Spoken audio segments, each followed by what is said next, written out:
Rejoignez les chroniques de Reddit et plongez dans d'autres récits, mais d'abord, écoutez celui-ci. Je m'appelle Elise Harper.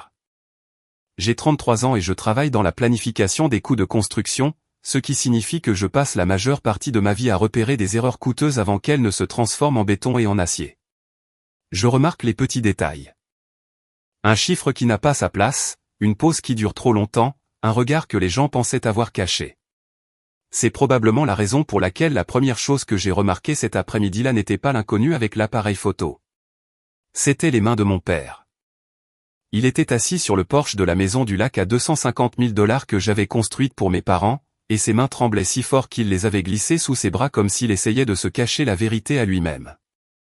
Puis, j'ai vu l'homme se déplacer lentement autour de la propriété, prenant des photos des fenêtres, du porche, de l'allée, du ponton, comme s'il rassemblait des preuves pour quelque chose dont personne ne m'avait parlé.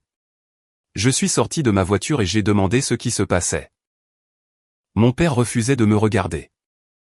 L'homme a baissé son appareil photo et a dit « Nous documentons la propriété ». J'ai demandé « Pourquoi faire ?» Avant qu'il ne puisse répondre, ma mère est apparue dans l'encadrement de la porte derrière lui, le visage pâle, la voix si faible que je l'ai presque manqué. Elle a dit « Nous n'avions pas le choix ». Cela aurait dû être le moment où je faisais demi-tour pour exiger des réponses, là, sur le porche. Au lieu de cela, je suis entré, car quelque chose dans le visage de mon père m'a fait comprendre que tout cela avait commencé bien avant mon arrivée. Au moment où j'ai franchi cette porte, je suis resté figé. Il y a des scènes que votre esprit n'oublie jamais, non pas parce qu'elles sont bruyantes, mais parce qu'elles expliquent chaque silence étrange qui les a précédées. Avant que je ne vous raconte ce que j'ai trouvé à l'intérieur de cette maison, dites-moi d'où vous regardez cette vidéo et quel temps il fait là-bas en ce moment. Parfois, le ciel extérieur exprime exactement ce que le cœur sait déjà. Je n'ai pas construit cette maison parce que j'avais de l'argent à revendre. Je l'ai construite parce que je n'en pouvais plus de voir mes parents lutter et faire semblant que tout allait bien. Mon père avait passé la majeure partie de sa vie à travailler au milieu des machines, du bruit, de la chaleur et du métal. Le genre de travail qui laisse un homme fier, mais usé à des endroits que personne ne peut voir jusqu'à ce qu'il soit trop tard. Lorsqu'il a atteint la fin de la soixantaine, ses mains ont commencé à trembler plus souvent. Son équilibre n'était plus ce qu'il était, et chaque escalier semblait un peu plus raide que l'année précédente. Il détestait avoir besoin d'aide. Il détestait que les gens soient à ses petits soins. Il détestait le regard que prenaient les inconnus lorsqu'il décidait qu'il était fragile avant même qu'il ait prononcé un mot.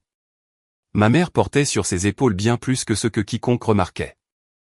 Elle gérait les rendez-vous, les médicaments, les formulaires d'assurance, les listes de courses, la lessive, et toutes ces petites tâches invisibles qui se transforment en un emploi à plein temps lorsque la personne que vous aimez commence à se mouvoir plus lentement dans le monde. Un soir, je suis passé à leur ancienne maison après le travail et je l'ai trouvée assise à la table de la cuisine, les deux mains enroulées autour d'une tasse dont le contenu avait refroidi. Elle regardait dans le vide, sans pleurer, sans se plaindre, juste vide, d'une manière qui m'a fait plus peur que des larmes ne l'auraient jamais fait.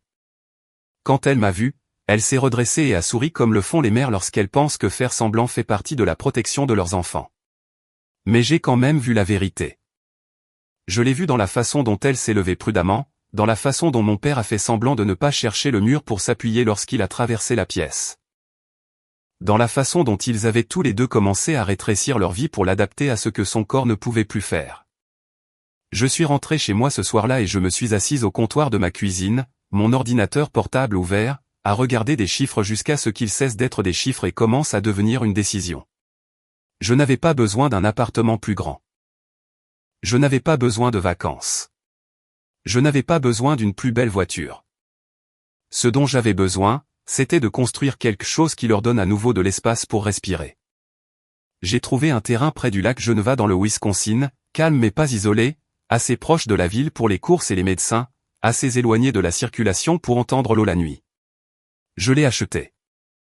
Ensuite, j'ai passé les 2 années suivantes à faire des heures supplémentaires, à accepter des projets supplémentaires, à réduire toutes les dépenses non essentielles et à en apprendre davantage sur la conception de maisons accessibles que je ne l'aurais jamais imaginé.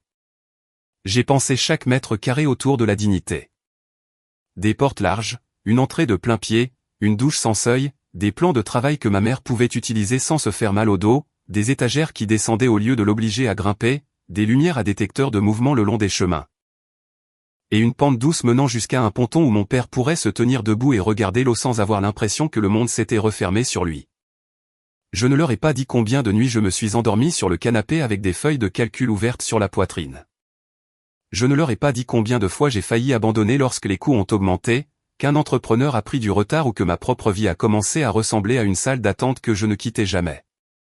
J'ai juste continué parce qu'à chaque fois que j'imaginais cette maison, j'imaginais mon père s'y promenant sans demander la permission à son propre corps, et j'imaginais ma mère se réveillant dans un endroit qui ne lui demandait pas de porter tous les fardeaux toute seule. Ce rêve est devenu le seul luxe que je me suis autorisé à désirer. J'ai terminé la maison juste avant leur anniversaire de mariage et je les y ai conduits sous prétexte d'un déjeuner tranquille au bord du lac pour le week-end. Mon père a eu l'air confus lorsque nous avons quitté la route principale pour nous engager dans la longue allée bordée d'arbres. Ma mère n'arrêtait pas de demander pourquoi je souriais comme si je savais quelque chose qu'elle ignorait. J'ai garé la voiture, je suis sorti la première et, pendant une seconde, je suis resté là avec la clé à la main, car après 2 ans de travail, de sacrifice, de stress et de secrets, tout cela me paraissait soudain plus fragile que le béton et le bois n'avait le droit de l'être. Quand j'ai tendu la clé à ma mère, elle m'a regardé, puis a regardé la maison, puis m'a de nouveau regardé, comme si elle avait peur d'espérer trop vite. Mon père est sorti plus lentement.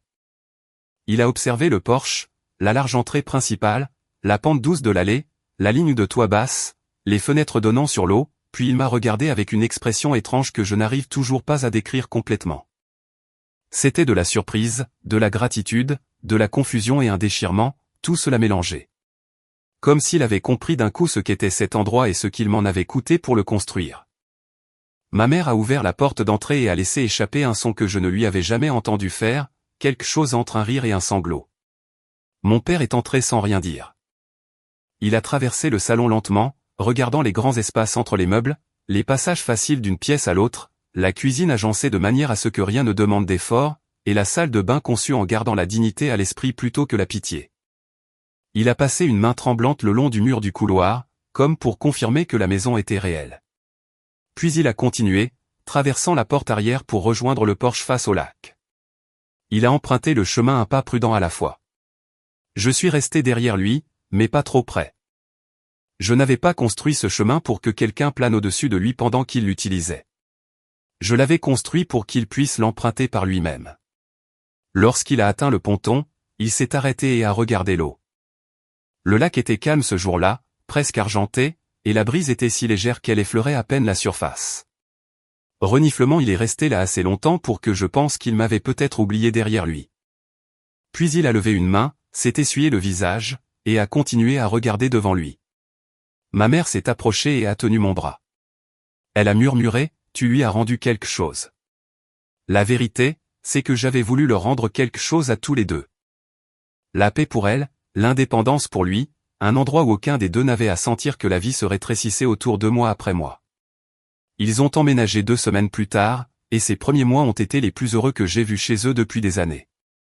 Mon père s'asseyait sur le porche chaque matin avec un café noir et regardait la lumière se déplacer sur le lac comme s'il s'agissait de quelque chose qu'il avait attendu longtemps de revoir. Certains matins, il marchait jusqu'au bout du ponton. D'autres matins, il faisait la moitié du chemin, se reposait, puis repartait. L'important n'était jamais la distance. L'important, c'était que c'était son choix. Ma mère a planté des fleurs sauvages sur le côté de la maison et coupait des herbes dans des pots près de la fenêtre de la cuisine quand elle cuisinait. Elle a commencé à ouvrir les fenêtres l'après-midi juste pour laisser l'air circuler. Le dimanche, je venais avec des courses, du pain frais, du fromage d'une boutique locale et tout ce que je savais qu'ils aimaient. Nous faisions des barbecues dehors certains week-ends. Nous regardions les matchs des Packers, les fenêtres entr'ouvertes quand le temps se rafraîchissait. Mon père a même commencé à assister de temps en temps à une rencontre de pêche locale, non pas parce qu'il pouvait faire tout ce qu'il faisait avant, mais parce que pour la première fois depuis longtemps, il n'avait pas honte d'être vu.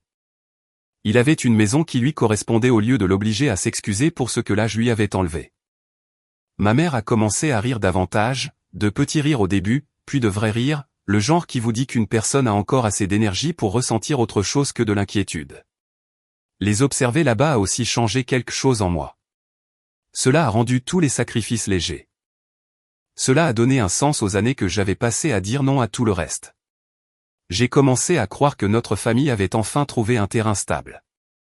Que peut-être, l'amour et le travail acharné avaient fini par repousser tout ce qui se refermait sur eux. Ce fut mon erreur. La paix peut vous rendre imprudent. La paix peut vous faire oublier à quelle vitesse la mauvaise personne sentira l'opportunité dans quelque chose de beau.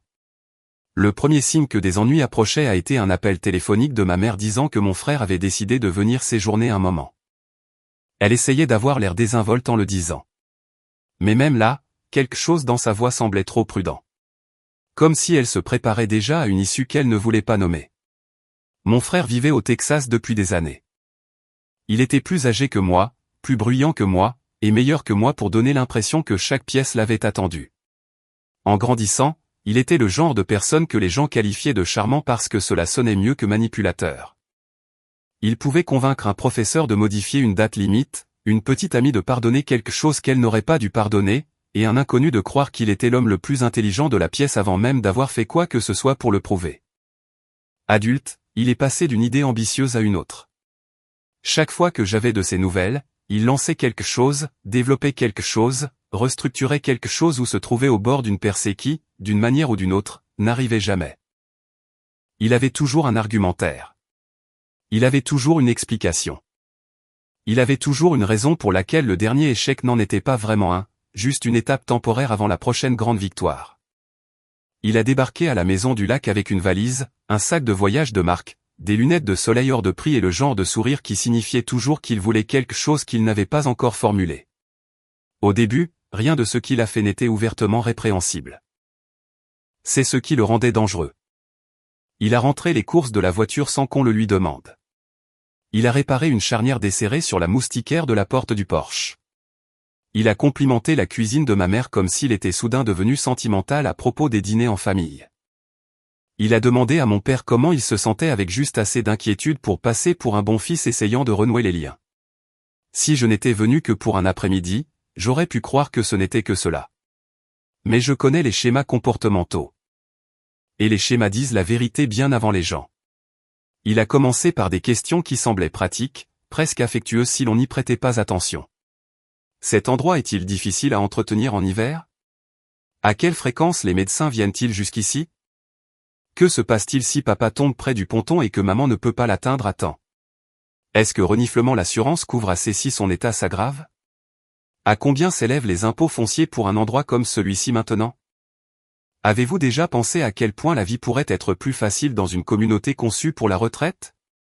Prises isolément, c'étaient des questions raisonnables. Ensemble, elles formaient un système de pression.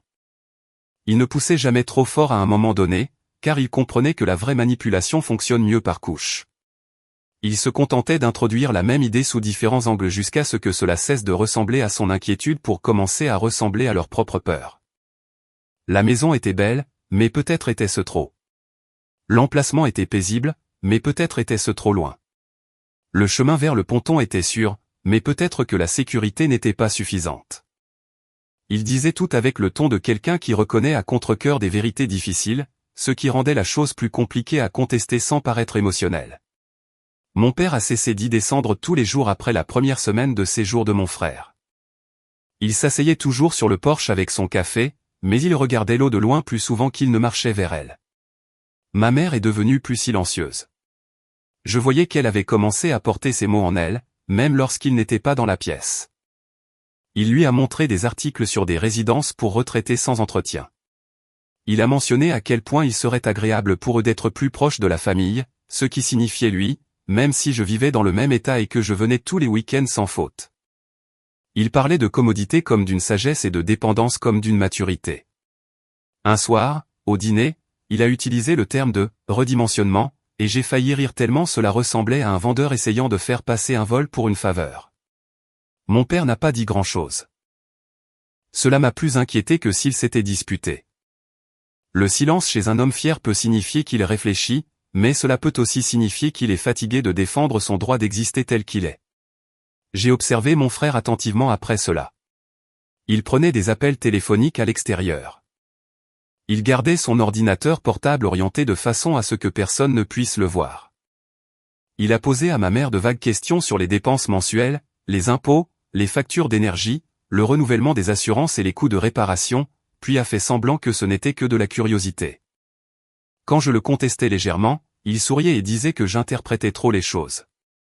La même chose qu'il disait quand nous étions enfants et qu'il voulait que je doute de ce que j'avais vu de mes propres yeux. Mais ce qui me dérangeait le plus n'était pas un commentaire en particulier. C'était l'atmosphère qu'il créait. Au bout de 10 jours, la maison ne ressemblait plus à un cadeau dont profitaient mes parents. Elle ressemblait à une propriété en cours d'évaluation. Les pièces n'étaient plus des pièces. C'étaient des problèmes d'entretien. Le ponton n'était plus un endroit où mon père se réappropriait une partie de lui-même. C'était un risque de responsabilité. La paix elle-même commençait à être traitée comme un luxe peu pratique. J'aurais peut-être laissé couler un peu plus longtemps s'il n'était pas arrivé un samedi matin avec un homme portant un pull bleu marine à col demi-zip et des mocassins cirés, le présentant comme un conseiller financier qui lui faisait une faveur en examinant les options à long terme de nos parents. L'homme s'appelait Scott Vance. Il avait l'assurance polie de quelqu'un qui savait que la plupart des gens étaient trop intimidés pour poser les bonnes questions. Il m'a serré la main trop fermement, a souri trop longtemps et a commencé à utiliser des expressions telles que « flexibilité des actifs » et « liquidité de retraite » avant même de s'être assis. Ma mère a eu l'air dépassée en moins de 3 minutes. Mon père s'est adossé à sa chaise et l'a fixée avec l'expression qu'il réservait autrefois aux personnes essayant de lui vendre des extensions de garantie dont il n'avait pas besoin. Scott était prudent. Il n'a jamais dit de vendre la maison tout de suite. Il a dit d'explorer les options. Il a dit d'examiner l'exposition. Il a dit d'évaluer si la structure actuelle des actifs correspondait toujours à leur étape de vie. Mon frère était assis à côté de lui, hochant la tête au bon moment, comme s'il s'agissait d'une mission de sauvetage et non d'une embuscade déguisée en consultation. J'ai demandé à Scott où se trouvait son bureau. Il m'a fait une réponse vague sur le fait de travailler dans toute la région. J'ai demandé quelle licence il détenait. Il a souri et a dit qu'il collaborait avec plusieurs professionnels selon les besoins des clients. Ce n'était pas une réponse. Mon frère m'a coupé avant que je ne puisse continuer et a dit que j'étais hostile sans raison. J'ai laissé la conversation avancer, car je savais que pousser trop fort trop tôt ne ferait que me faire paraître émotionnel et lui donner un air raisonnable. Mais après ce jour-là, j'ai commencé à tout vérifier. Quelques soirs plus tard, je débarrassais les tasses de café dans la cuisine quand j'ai remarqué l'ordinateur portable de mon frère ouvert sur la table. Je ne fouinais pas au début. J'ai juste vu un objet de mail en rouge qui disait « Demande de remboursement urgente ».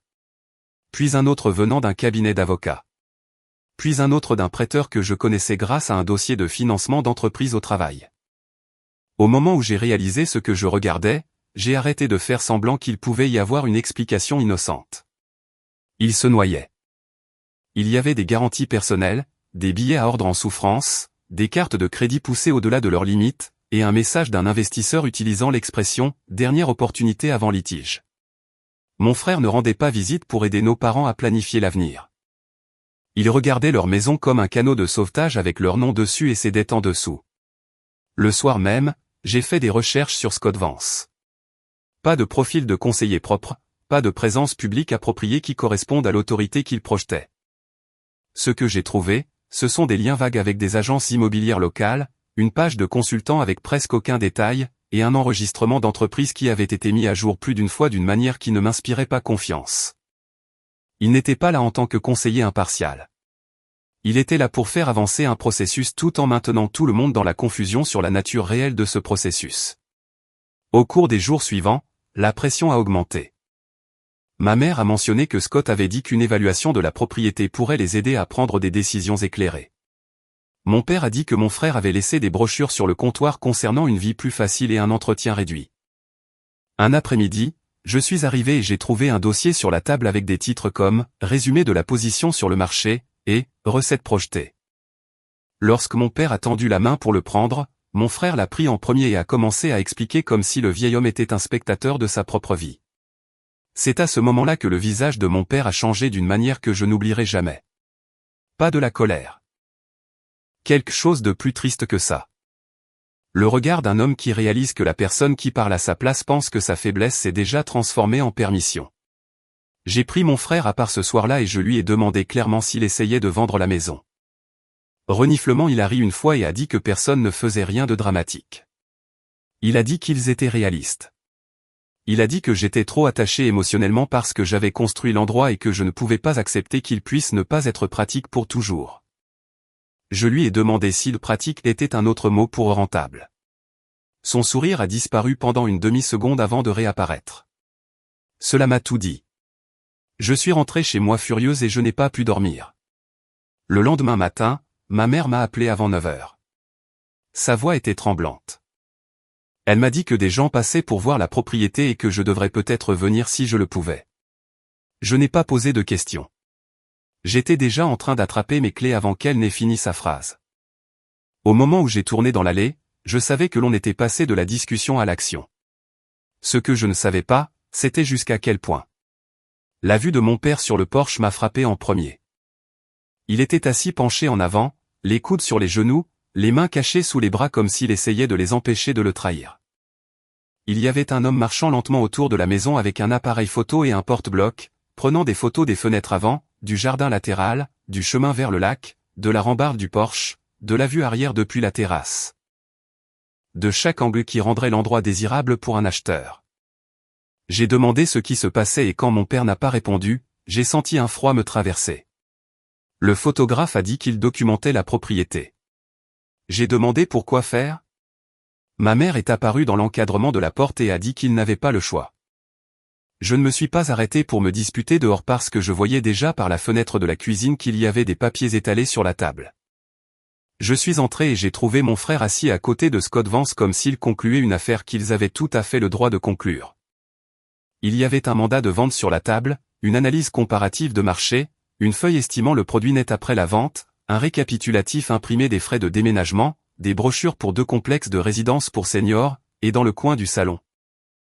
Appuyé contre le mur comme une menace physique, se trouvait un panneau « À vendre ». Pendant une seconde, je n'ai pas pu respirer. Ce n'était pas parce que je pensais qu'ils avaient réussi. C'était parce que je réalisais à quel point mon frère avait essayé de transformer la peur de mes parents en paperasse avant même que je ne sache que l'échéance était arrivée. Scott s'est levé à moitié de sa chaise et a commencé à parler de ce même ton calme et poli de l'examen des options et de la prévention de difficultés futures. Je l'ai coupé et j'ai demandé son numéro de licence. Il a cligné des yeux. Mon frère a dit que ce n'était pas pertinent. J'ai dit que c'était pertinent si un homme était assis dans la cuisine de mes parents en se positionnant comme un expert financier tout en facilitant la vente d'une maison avec laquelle il n'avait aucun lien personnel. Scott a essayé de pivoter et de dire qu'il agissait en tant que consultant en collaboration avec des professionnels locaux. J'ai demandé quel professionnel. Il a nommé une agence immobilière. J'ai demandé si le photographe à l'extérieur avait été embauché par cette agence. Il a dit oui. Ma mère l'a regardé, puis mon frère, puis moi, comme si elle se réveillait lentement dans une pièce dans laquelle elle ne se souvenait pas être entrée. Mon frère s'est alors levé, décidant probablement que l'agressivité fonctionnerait mieux que le charme maintenant que le scénario avait dévié. Il a dit que c'était exactement la raison pour laquelle il avait voulu s'en occuper avant que je n'en fasse une scène. Il a dit que nos parents avaient besoin de solutions, pas de sentiments. Il a dit que les frais médicaux augmentaient, que l'entretien de la propriété ne ferait que devenir plus difficile, et que s'il vendait pendant que le marché était fort, il pourrait s'assurer un avenir plus stable. J'ai demandé si par « il voulait dire « lui ». Il m'a dit de ne pas être ridicule. J'ai marché vers la table, j'ai pris la feuille des recettes projetées, et j'ai tapoté la section indiquant l'allocation suggérée des fonds. Il y avait une ligne budgétaire sous « soutien temporaire à la gestion familiale », qui n'avait sa place dans aucune discussion légitime sur un plan de retraite. C'était assez vague pour passer inaperçu et assez spécifique pour que je sache ce que c'était.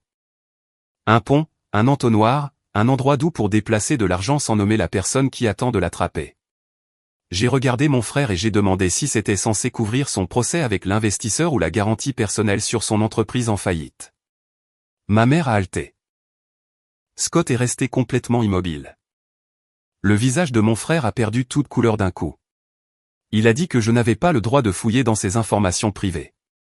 Je lui ai répondu qu'il avait perdu le droit à la vie privée au moment où il avait transformé nos parents en dommages collatéraux. Ensuite, j'ai dit tout le reste à voix haute. Chaque pièce que j'avais trouvée.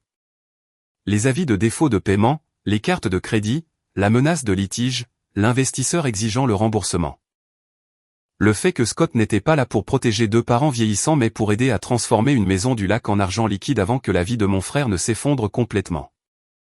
Ma mère s'est laissée tomber lourdement sur sa chaise. Elle a regardé mon frère comme si elle ne l'avait jamais vu auparavant. Il a essayé une dernière fois de se faire passer pour le responsable. Il a dit qu'il essayait de sauver tout le monde d'un plus grand désastre plus tard. Je lui ai dit non. Il essayait de se sauver lui-même en volant le seul endroit où notre père pouvait encore se déplacer sans honte. Cela a finalement brisé quelque chose dans la pièce. Mon père s'est avancé depuis la porte. Il était entré à l'intérieur sans qu'aucun de nous ne le remarque et bien que ses mains tremblent encore, sa voix était assez ferme pour glacer tout le monde. Il a dit, « C'est ma maison. Personne ne la vend. » Personne n'a répondu. Il a fait un autre pas dans la pièce et a regardé mon frère droit dans les yeux. Puis il a dit, « Si ton avenir dépend du démantèlement du mien pièce par pièce, alors tu n'as pas le droit d'appeler ça de l'aide. » C'était la voix la plus forte que je lui avais entendue depuis des mois. Mon frère a essayé de parler, mais mon père a levé une main tremblante et il s'est vraiment arrêté. Ma mère a commencé à pleurer doucement. Pas les pleurs confus de quelqu'un de dépassé, mais le chagrin de quelqu'un qui réalisait que la peur avait été utilisée contre elle par son propre enfant. Elle a regardé Scott et a dit, « Vous m'avez laissé croire que c'était pour notre protection. » Il a commencé à dire quelque chose au sujet de ses intentions mal comprises. Je lui ai dit de partir. Mon père le lui a répété, cette fois plus fort. Scott a rassemblé ses papiers à une hâte qui lui a fait perdre tout son professionnalisme. Le photographe à l'extérieur a dû sentir le changement de ton car il a disparu avant qu'on ait eu à le lui dire 2 fois. Mon frère est resté où il était, essayant toujours de décider si la colère ou les excuses lui donnaient une meilleure chance. J'ai rendu le choix plus facile pour lui. J'ai ramassé le panneau, à vendre, dans le coin, je l'ai porté au milieu de la pièce, et je l'ai posé à plat sur le sol entre nous. Puis j'ai dit, tu peux partir avec ton ami ou tu peux rester assez longtemps pour me regarder appeler un avocat et lui expliquer exactement comment tu as essayé de faire pression sur 2 parents vulnérables pour qu'ils vendent une maison que tu n'as jamais payée. Il m'a dévisagé pendant une seconde, attendant peut-être que la famille retourne à ses vieilles habitudes de protéger son ego des conséquences, mais plus rien dans cette pièce ne lui appartenait. Ma mère a détourné le visage de lui. Mon père n'a pas détourné le regard du tout. Mon frère a attrapé ses clés sur la table si violemment qu'elles ont fait tomber l'une des brochures par terre. Reniflement à la porte, il s'est arrêté et a dit que je montais la famille contre lui. Mon père a répondu avant que je ne puisse le faire. Il a dit, non. Tu as fait ça tout seul. Ensuite, mon frère est sorti et le silence qui a suivi a ressemblé à une tempête qui quittait enfin la maison après avoir dévasté chaque pièce. Les pires dégâts qu'il a causés n'étaient pas dans la paperasse. C'était dans le doute qu'il a laissé derrière lui. Pendant quelques jours après son départ, mon père s'est encore assis sur le porche plus souvent qu'il n'a marché jusqu'au ponton. Ma mère n'arrêtait pas de s'excuser auprès de moi par petites phrases brisées. Une fois en pliant des torchons de cuisine, une fois en rangeant les courses, une fois en se tenant près de l'évier le dos tourné parce qu'elle ne supportait pas de le dire face à face. Je lui ai dit que ce qui comptait, c'était qu'elle se soit arrêtée avant que quelque chose d'irréversible ne se produise. Mais je savais que des excuses n'étaient pas suffisantes pour réparer ce que fait la peur lorsqu'elle est invitée dans une maison. Je me suis donc concentré sur ce qui pouvait être reconstruit. J'ai appelé un avocat en qui j'avais confiance, un homme nommé Raymond Keller qui connaissait mon père depuis des années et qui comprenait la différence entre aider des personnes âgées à planifier sagement et aider des opportunistes à les coincer poliment. En l'espace d'une semaine, mes parents avaient de nouveaux documents en place. Leurs testaments ont été mis à jour. Leurs directives de santé et financières ont été révisées avec des protections claires. La maison a été sécurisée dans une structure de fiducie qui rendait toute manipulation future beaucoup plus difficile. Mon père voulait qu'il soit écrit noir sur blanc que la maison du lac me reviendrait un jour, ainsi que des fonds mis de côté spécifiquement pour les soins de ma mère si elle lui survivait. Quand je lui ai dit qu'il ne me devait rien de tout ça, il m'a regardé de la même façon que lorsque j'étais jeune et que j'essayais de contester quelque chose qu'il avait déjà décidé. Il m'a dit que je passais encore à côté de l'essentiel. Il a dit qu'il ne me récompensait pas pour avoir construit une maison. Il protégeait la personne qu'il avait construite pour les bonnes raisons. Puis il a dit quelque chose que je porterai en moi pour le reste de ma vie. Il a dit, tu ne m'as pas donné l'impression d'être géré. Tu m'as donné l'impression d'être vu. Cela comptait plus pour moi que les documents juridiques, plus que l'argent, plus que la victoire sur mon frère. Car c'était de cela qu'il s'était toujours agi. Pas de propriété, pas d'héritage, pas de victoire. De la dignité, du choix, de l'amour qui n'a pas besoin d'applaudissements pour être réel. Mon frère a appelé quelques fois après ça. Les premiers messages étaient sur la défensive, puis en colère, puis prudent, puis honteux, sonnant comme le font les gens quand les conséquences les forcent enfin à s'entendre clairement. Mes parents ne lui ont pas envoyé d'argent. Ils n'ont pas rouvert la conversation sur la vente. Ils ne lui ont pas permis de transformer le remords en un nouvel outil. Cela faisait aussi partie de la leçon. Le pardon ne nécessite pas de rouvrir la porte à ceux qui blessent. La compassion ne signifie pas se rendre disponible pour l'exploitation. Certaines personnes confondent l'accès et l'amour parce qu'elles n'ont jamais appris la différence. Les mois ont passé.